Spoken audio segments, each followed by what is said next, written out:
Have you ever noticed how the world just feels heavier after a bad night of sleep? Everything feels louder, slower, more fragile. You lose patience with people you care about. You start second-guessing yourself.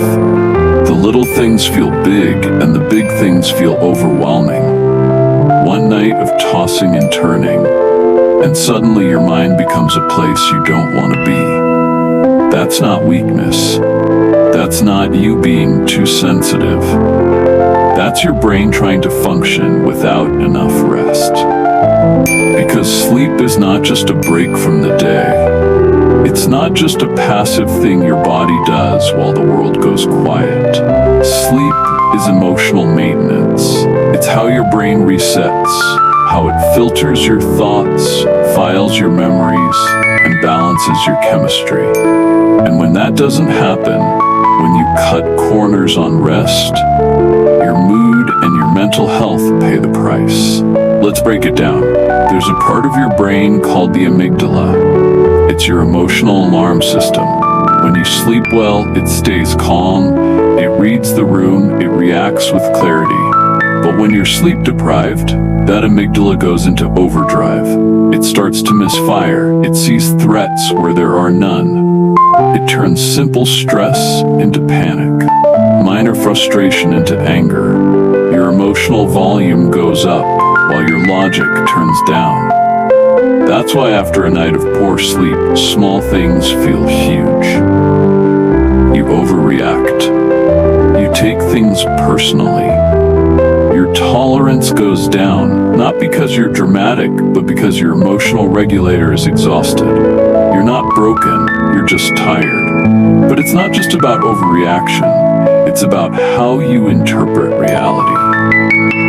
Sleep deprivation changes your perception. It makes neutral faces look more threatening. It makes your own thoughts sound more negative. It skews your memory toward the bad stuff. That means the world doesn't just feel harder. It is harder inside your brain when you haven't rested. And here's where it gets even deeper. Chronic sleep deprivation doesn't just make you grumpy. It can contribute to anxiety, depression, irritability, even symptoms that look like ADHD.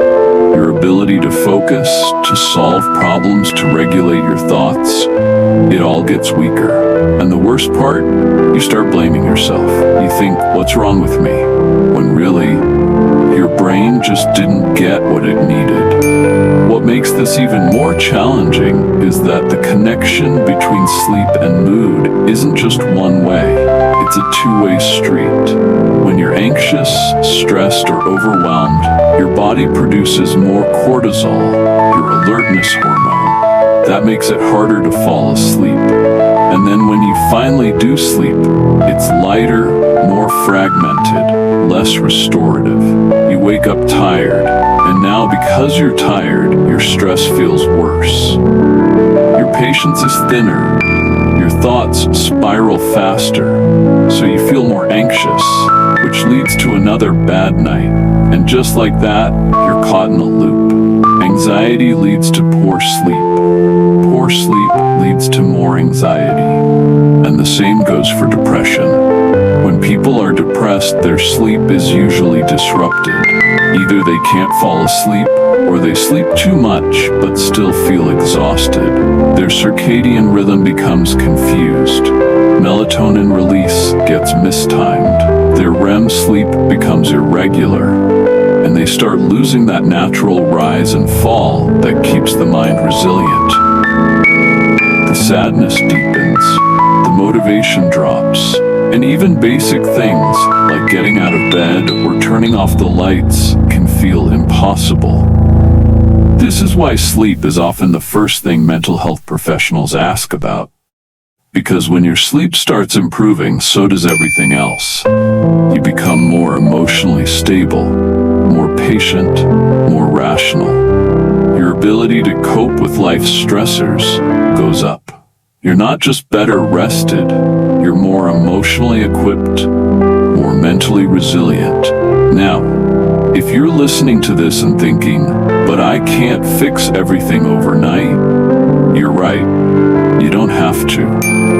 You don't need a perfect routine. You don't need a whole new life. You just need a gentle pattern, something consistent that tells your nervous system it's safe to relax now. That could mean turning off screens 30 minutes before bed. It could mean writing down your worries before you sleep, just to get them out of your head. It could mean choosing one small action each night, a candle, a cup of tea, a moment of quiet, something that teaches your brain the day is done. We're shifting into stillness now. And in the morning, it could mean starting slower, not jumping into emails or stress the second you open your eyes. Just breathing, moving, letting the body wake before the world demands your attention. These aren't just sleep tips, they're emotional tools. They tell your mind that it doesn't have to fight all the time, that rest is allowed, that peace is possible. The beautiful thing about sleep is that it's always waiting for you.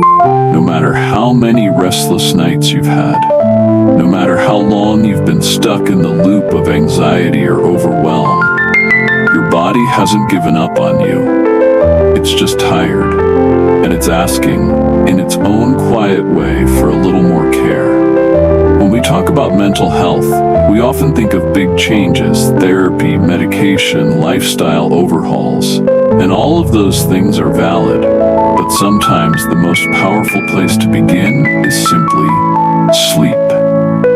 Not perfect sleep, not 8 flawless hours, just a little more consistency, a little more softness around bedtime, a little more intention in how we close the day and greet the morning.